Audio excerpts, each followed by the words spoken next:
Bonjour à tous, bienvenue sur la chaîne, ça fait très longtemps que je vous ai pas posté de vidéo. Pour changer, cette vidéo va être un book haul. J'ai beaucoup de livres à vous présenter parce que forcément comme je fais des vidéos très irrégulièrement, les piles augmentent à des vitesses folles.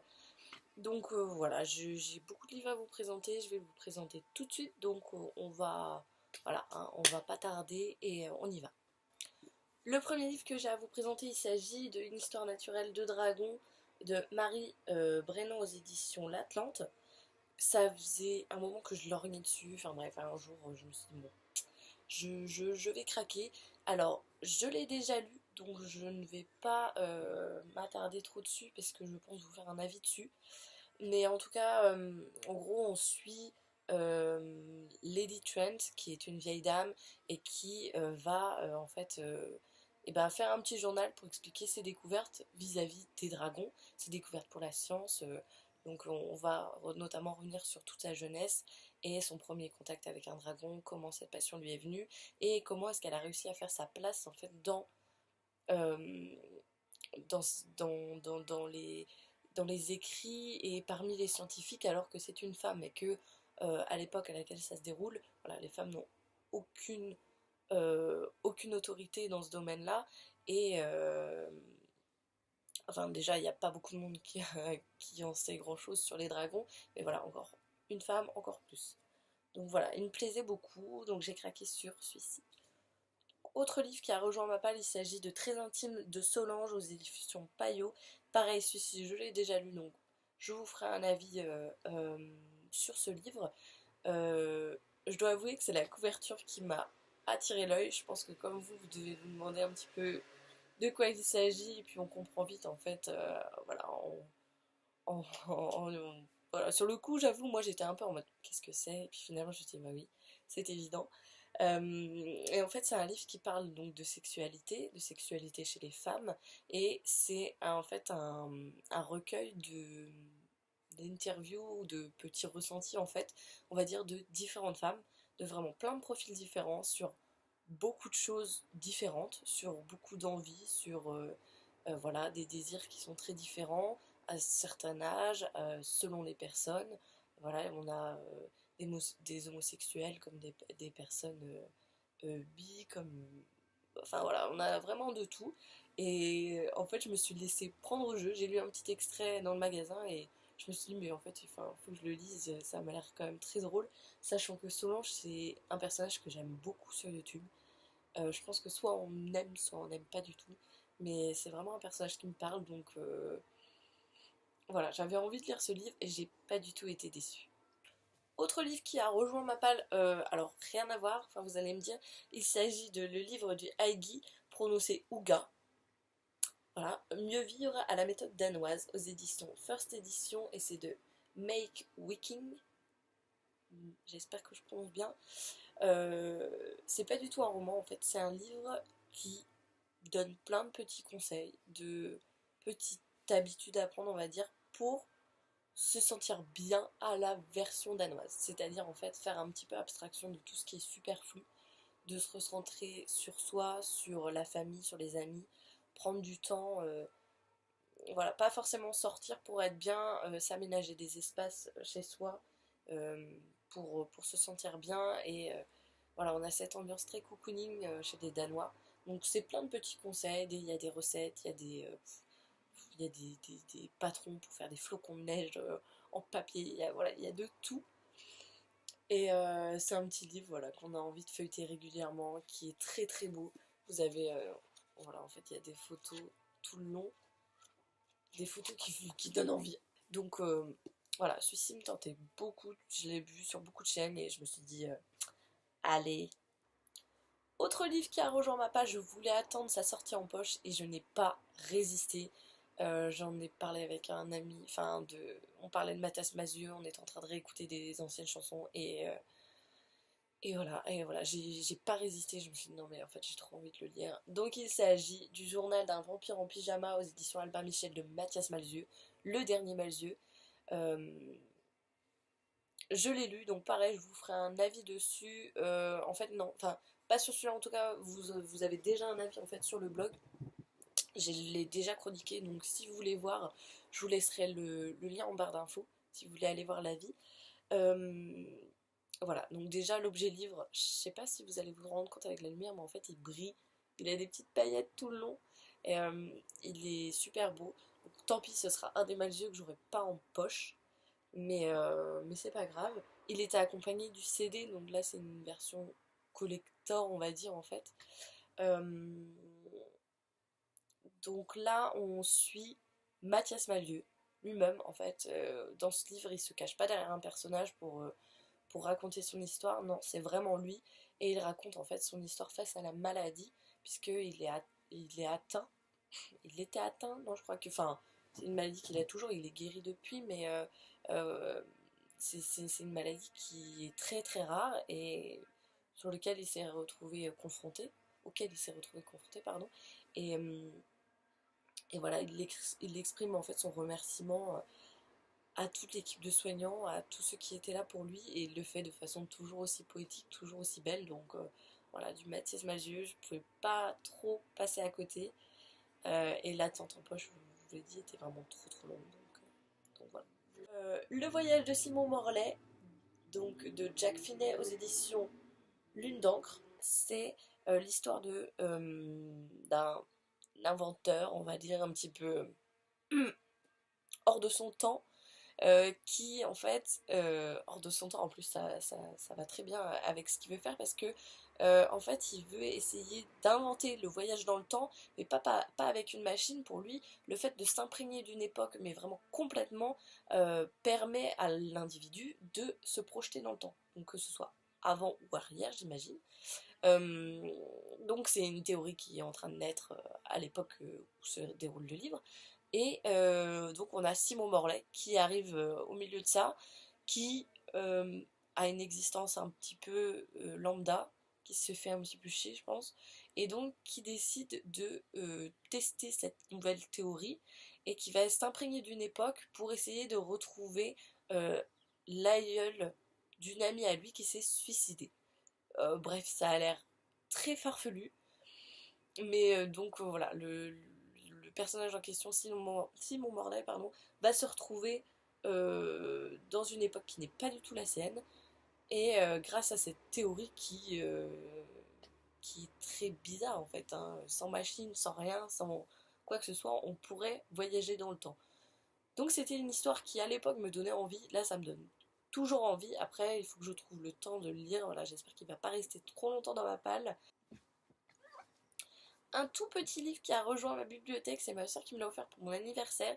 Il s'agit de Le journal d'Edward, hamster nihiliste, de Myriam Elia et Ezra Elia, parce qu'en fait c'est un couple qui a écrit et dessiné ce petit livre, parce que en fait c'est... Enfin vous avez des dessins en fait, toutes les 4 pages, toutes les 10 pages. C'est assez drôle en fait, comme c'est aux éditions Flammarion, pardon. C'est assez drôle comme petit livre, ça se lit très très vite, hein, vous imaginez, il est vraiment tout petit.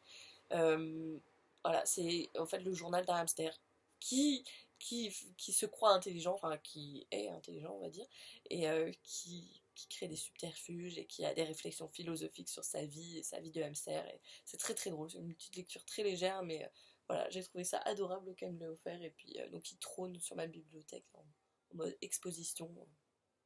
Un gros livre qui a rejoint ma palle en hardcover en plus, il est juste magnifique, c'est La Ligue des héros, donc l'intégrale de Xavier Mauméjean, aux éditions Mnemos, c'est dur à dire, hein. Voilà, il est juste magnifique. Donc là, bon après, c'est vrai que comme j'ai le reflet en face, vous pouvez peut-être pas voir, mais il est juste trop beau. Je n'en sais pas trop sur ce livre, je ne l'ai toujours pas lu, mais ça a l'air d'être un Peter Pan version comment c'est steampunk. Voilà, c'est tout ce que je me suis dit par rapport à en lisant la couverture quand je l'ai acheté, et voilà, il me donne juste trop envie. J'attends de voir avec impatience. Ça me tente vraiment beaucoup. Et voilà, l'édition est juste magnifique. Je connaissais pas du tout ce livre, en fait cette série, parce que j'imagine que c'est une série vu que c'est un intégral. Si vous en savez plus, si vous vous avez des avis dessus, ben, je veux bien les avoir parce que j'ai jamais entendu parler de cette saga, mais ça me donnait très envie. Autre livre qui a rejoint ma palle, il s'agit de Les Petites Reines de Clémentine Beauvais aux éditions Sarbacane. Ça a l'air très drôle, en fait, c'est 3 petites nanas qui ont été comment nommées les 3 boudins du lycée. Bref, la joie, hein, quand on est lycéenne ou collégienne et qu'on se retrouve à être dans le top 3, on est ravis. Donc voilà, c'est des petites nanas qui ont un petit peu, voilà, pas d'assurance en elles, mais qui vont pas se laisser abattre, qui vont se rejoindre toutes les 3, qui vont discuter et qui vont décider de partir en vélo, traverser la France, bah, voilà, pour prouver que finalement elles sont pas euh, si renfermées que ça et qu'elles peuvent prendre, je pense, leur destin dans leurs mains. Et voilà, ça a l'air d'être une petite lecture très légère. Mon amie l'a lu, elle m'a dit que c'était vraiment super sympa. Donc j'ai très hâte de le découvrir. Je ne sais pas pourquoi il est encore dans ma palle parce que franchement, vu tout ce qu'elle m'en a dit, ça me donne très envie. Et en plus, il me semble que l'auteur a été récompensé avec ce livre-là. Donc à voir, mais je pense qu'il va sortir très très vite de ma palle celui-ci. Autre livre, alors j'ai que des grands formats à vous présenter. Je sais pas pourquoi ce qui s'est passé, mais là j'ai que des grands formats. La dernière fois c'était des poches, là c'est des grands formats. L'autre livre que j'ai à vous présenter, c'est Les Illusions de Saveloar aux éditions c'est Bragelonne de Manon Fargueton. C'est quelqu'un que j'ai découvert par hasard et c'est une auteure que je pense suivre pendant un moment parce qu'elle a une super plume. Donc ça c'est la suite en fait des rois passeurs. L'héritage des rois passeurs, pardon. Donc c'est la suite, j'avais adoré ce premier tome. Je pensais pas en fait qu'il allait avoir une suite. Donc quand j'ai vu qu'elle sortait la suite, ça m'a tout de suite donné envie. Et je l'ai acheté le lendemain de sa sortie. Dans le premier tome, en fait, on rencontre, je ne sais plus son personnage, mais en fait, c'est 2 mondes qui sont comment on va dire, enfin, dans des dimensions différentes, dimensions temporelles différentes. Donc vous avez d'un côté une princesse qui est très libérée, qui est très rebelle, donc qui est chasseuse de dragons et finalement son père va mourir et elle va devoir normalement c'est elle l'héritière au trône, mais il va y avoir tout un complot pour qu'elle ne prenne pas le pouvoir. Et d'un autre côté, donc on est dans la vie réelle et on a une jeune fille qui a des pouvoirs de liseuse ou de passeuse en tout cas, qui peut elle traverser en fait de monde en monde et qui va se retrouver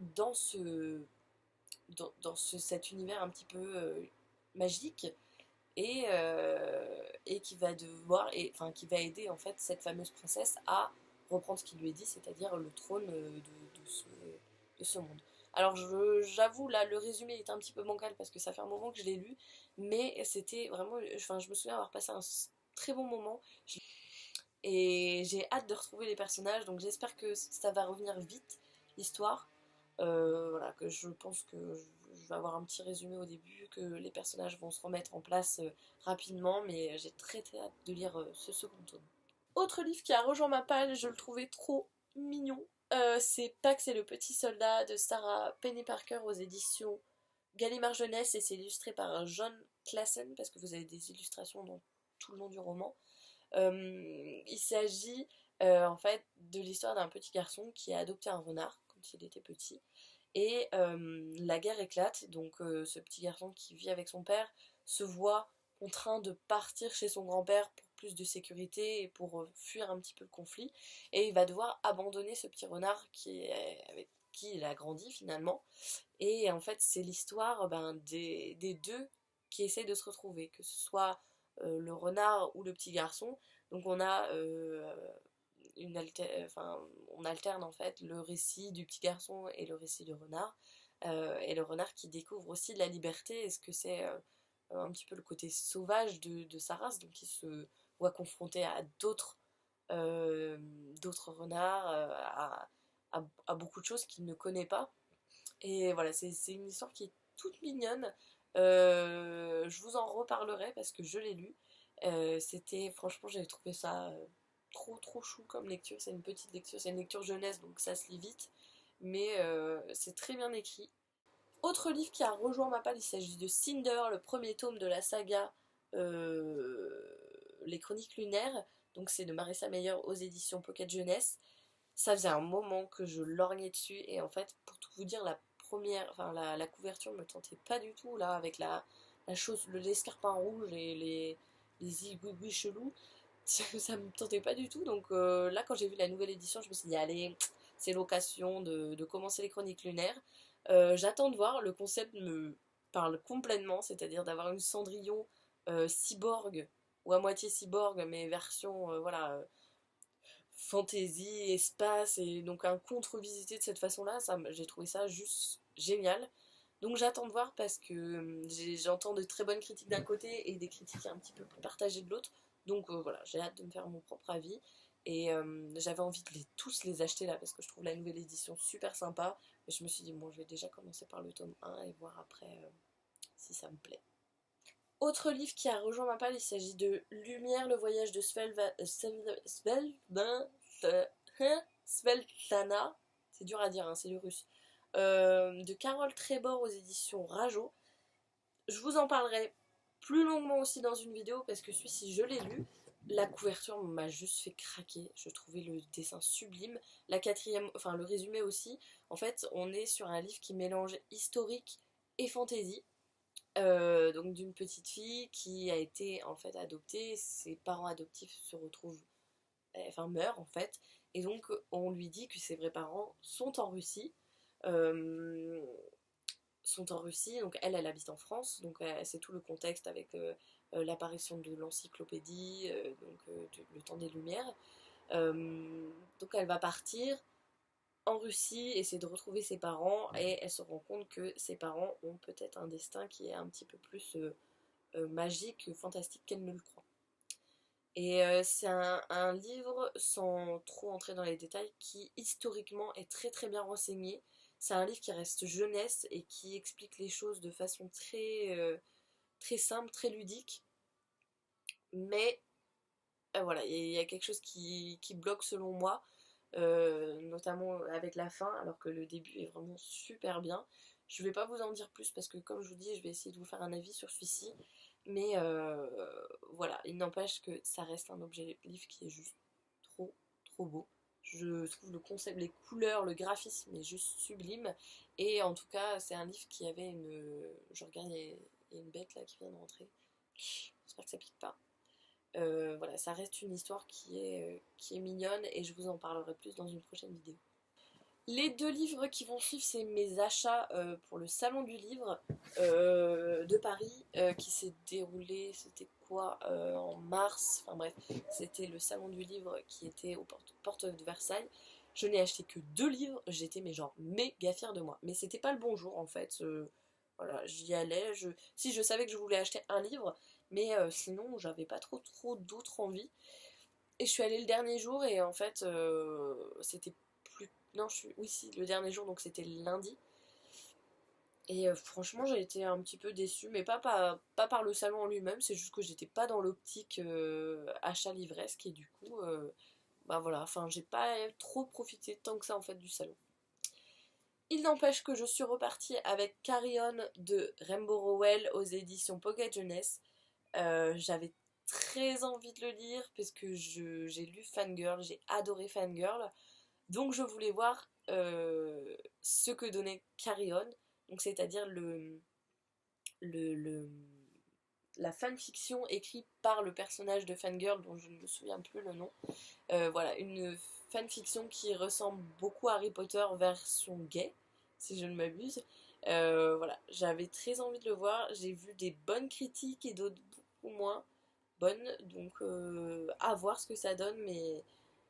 voilà, c'est le troisième, enfin du coup ça sera le troisième que je lis de Rainbow Rowell. C'est une auteure que j'aime beaucoup, donc j'ai lu Eleanor and Park et Fangirl.